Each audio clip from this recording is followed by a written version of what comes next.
Pinabulaanan ng Philippine Air Force ang bali-balitang may nakaabang ng eroplano patungong Lahig sakaling maaresto si Senator Ronald Bato de la Rosa dahil sa inilabas na arrest warrant ng ICC. Samantala, may paglilinaw naman ng AFP sa deployment ng mga sundalong Marine sa Senado.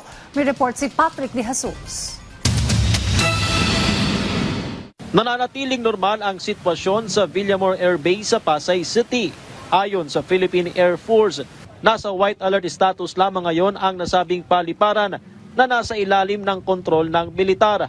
Bago nito, sinabi ng kampo ni Senador Ronald de la Rosa na mayroon silang impormasyon na may nakaabang na eroplano para sa kanya, kaugnay ng arrest warrant mula sa International Criminal Court o ICC. We are undergoing normal air operation, routine operations, and ayun po yung status po natin ngayon sa Villamor Air Base.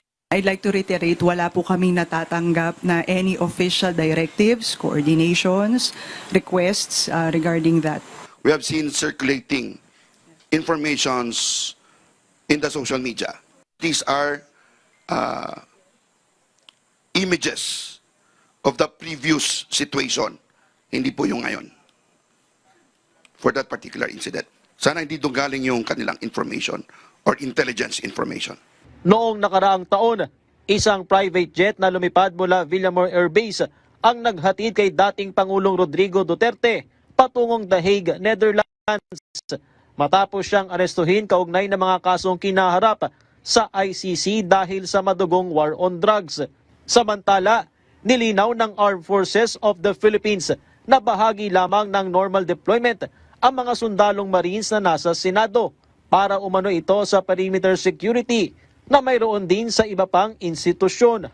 Over and above the Senate, we also have deployments in Malacanang Palace. And kung napapansin nyo, meron din po tayo sa mismong rebulto ni Jose Rizal. Ito po ay standard. Hindi po sila pumapasok sa loob ng Senado at gayon din po sa loob ng Malacanang Palace. Case-to-case basis po upon request kung kailangan po ang tulong nila. But ito po ay dati na po, hindi po ito konektado dito sa naturang insidente lang po nitong recent. Nasa loob pa rin ng Senado si De La Rosa na muling lumitaw katapos na hindi magpakita sa nakalipas na 6 na buwan. Sinubukan ding ihain sa kanya ng mga operatiba ng National Bureau of Investigation ang arrest warrant na nauwi pa sa habulan. Hindi naman nagpapaapekto ang AFP sa mga nangyayari muli na tensyon sa politika at nakatuon umano sila sa kanilang tungkulin. We do not participate in any partisan and political activities po, and we respect the function and process of all our democratic institutions. Patrick De Jesus para sa Pambansang TV sa Bagong Pilipinas.